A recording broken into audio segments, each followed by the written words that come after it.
Today we're going to show some awareness to the dangers in coming into contact with energized power lines. This is an exact replica of what you have behind you out on the street right there. We have 7,000 volts on the wires on the top. It goes through our transformers.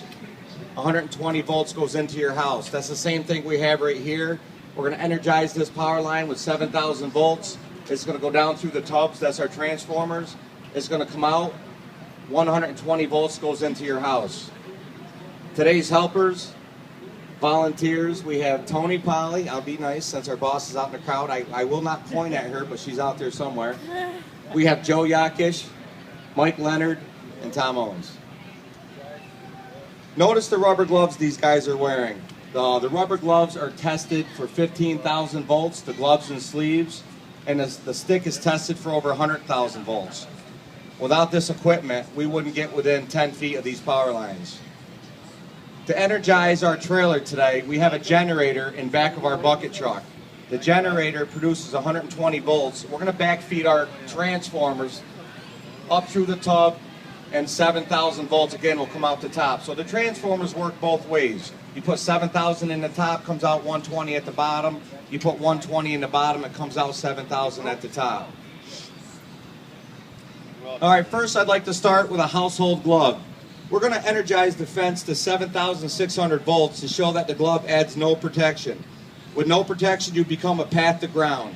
We put a hot dog in the glove to act as your finger. Again, notice our linemen are wearing gloves and sleeves that are much thicker than a household glove. Basically, in this demonstration, Joe's going to grab a hold of that household glove with a hot dog in there, and he's going to touch this fence that we're going to energize to 7,000 volts. So if you have a camera, it's a good photo. Trailer hot?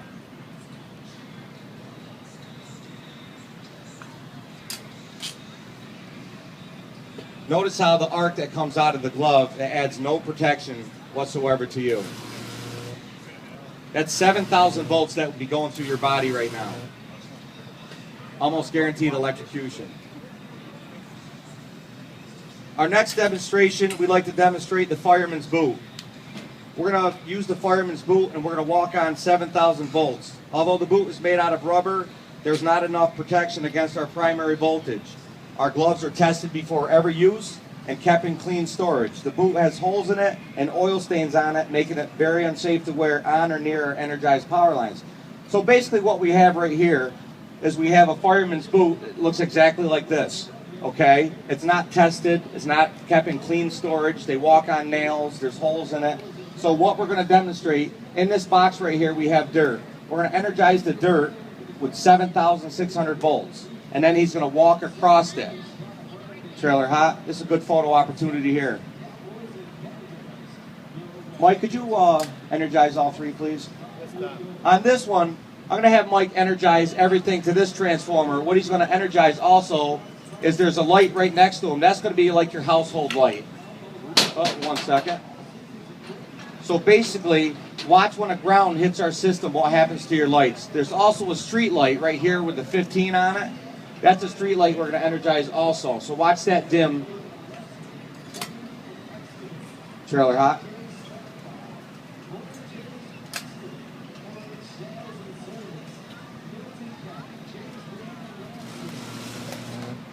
There's 7,000 volts. He has to pull it away or something's going to fail. Probably our generator. One more time. Could you notice the street light and the light behind Mike right there? Notice how it dims?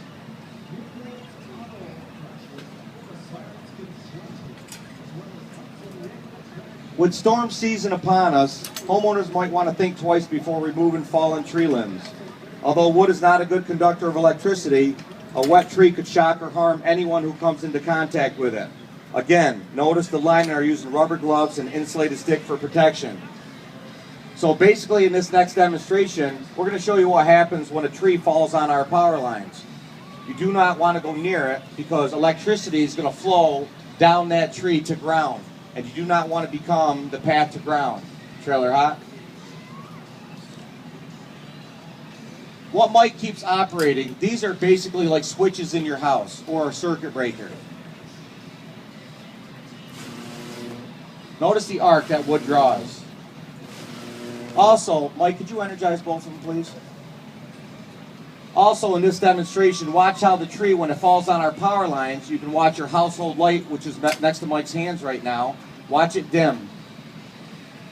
And watch the street light also. Trailer hot?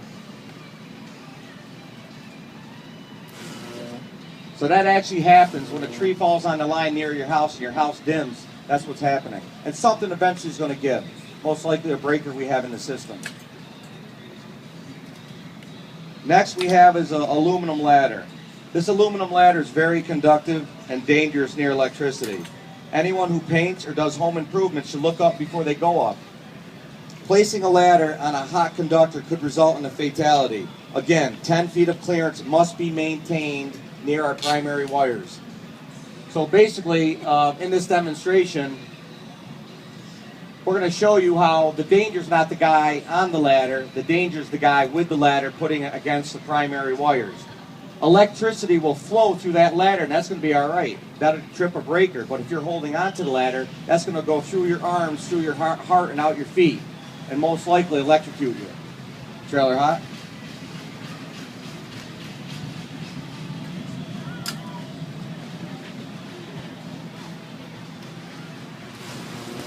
Notice the arc, the 7,000 volts wants to follow that ladder to ground. That's what that is.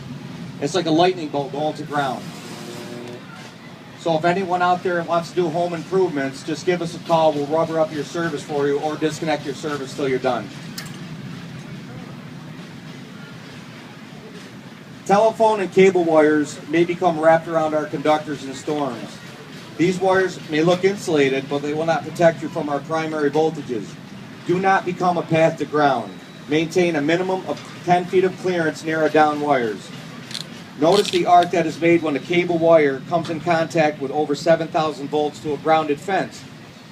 So basically in this demonstration what we did is we took a cable TV wire, it's not even our wire, and we're going to show you how 7,000 volts will flow down that cable TV wire.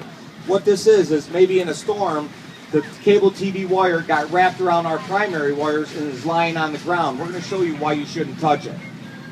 Trailer hot? Again, this is a cable TV wire. 7,000 volts is flowing through it. You might think, well, this is no harm to me. It's cable TV wire or phone wire. But if it's wrapped around our stuff, it's very dangerous. So please call us. Again, maintain 10 feet of clearance. In this next demonstration, we're going to show how a wet fire hose will conduct electricity. Over 7,000 volts will travel down this hose to complete our circuit. While fighting fires, firemen should be aware of energized conductors and down wires for safety. So basically what we're going to show you here is pretty much anything can be conductive. We're going to take a piece of a fire hose. All we did is cut a piece out. And we're going to put it up on our cutouts to complete our system.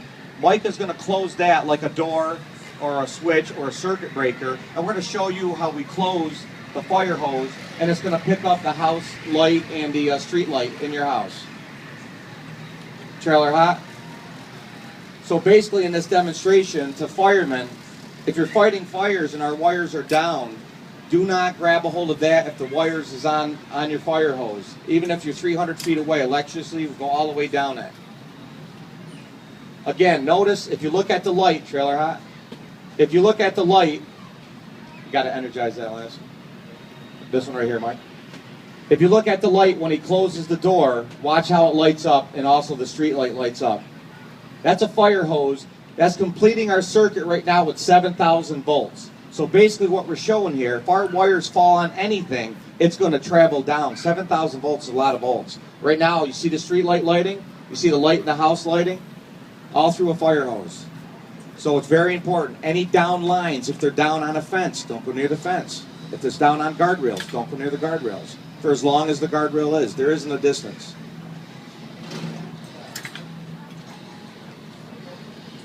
Next, we'd like to talk about is generators. Due to the number of storms that may cause outages, more and more people are buying generators. Generators not hooked up correctly are very dangerous to linemen, firemen, and anyone near our down conductors. As you saw during this demonstration, a 120 volt generator can backfeed this system to over 7,000 volts. So for the safety of linemen and the public, please turn off your main breaker when you're using the generator. So what we're going to show you in this demonstration is we got a generator purchased at Home Depot. You're going to buy it when your lights go out. He's going to turn it on. His light's going to go on, but he's going to leave the main breaker on. He's going to make a mistake. So what that does is that's going to backfeed our line. It's going to light up this street light. It's also going to go backwards through our transformer, and it's going to energize our line up top to 7,000 volts. And that's very dangerous to us. Go ahead.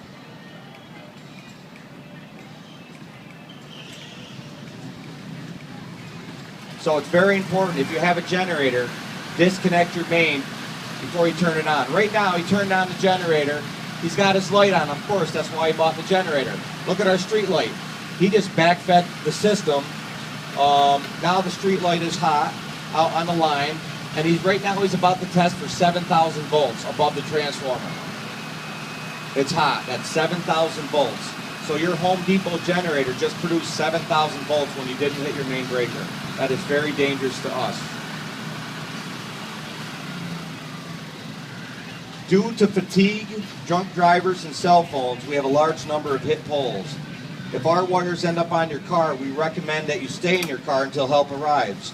If the car becomes a hazard due to fire and smoke or any other unknown situations, you should exit your car by jumping out of a car, staying clear of it. In this demonstration, we're going to heat up this car with 7,000 volts. We're going to act like one of our wires fell on the car. Well, say if you're in the car, what you want to do is open your door and you want to jump clear of the car and do not touch it and walk away. Because if you go back to the car to get your money that's in your wallet or pocketbook and you forget and you touch the car, well, that electricity is going to go through you. You're the path to ground and you're going to die. So if you have something valuable in the car and the car catches on fire or smoke, take it and throw it out or jump with it. Trailer hot? In this demonstration, Joe has a hot dog in this glove like he did before. Now, what's hot here is the car is hot. There's 7,000 volts in this car right now, and Joe's going to act like he's touching it. We're going to show you what would happen. Again, he has an insulated stick and rubber gloves rated to up over 15,000 volts.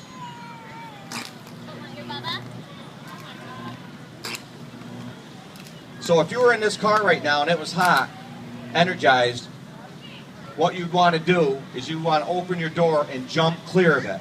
Do not come back and touch the car and the ground at the same time because electricity will flow through you.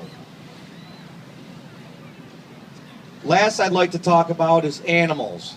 Animals can be a big problem to the utility business. We have squirrels, raccoons, and large birds have caused many outages. Remember, electricity is always looking for a path to ground.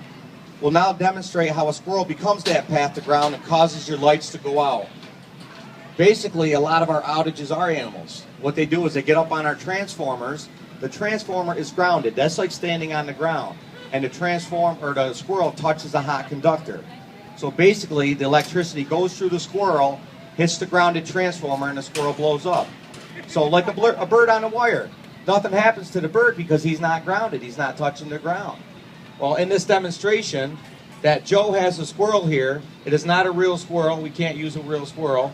And he lives through every one of these demonstrations. So, trailer hot? The squirrel's going to get into trouble. And this is what happens in real life, and this is when we get called. Boom. Your lights are out. Believe it or not, we don't know your lights are out. You have to call us when your lights go out. Sorry about that. I can't warn you. I was told not to warn you guys. So when this happens, your power goes out, please give us a call. We'll come fix it. Thank you very much.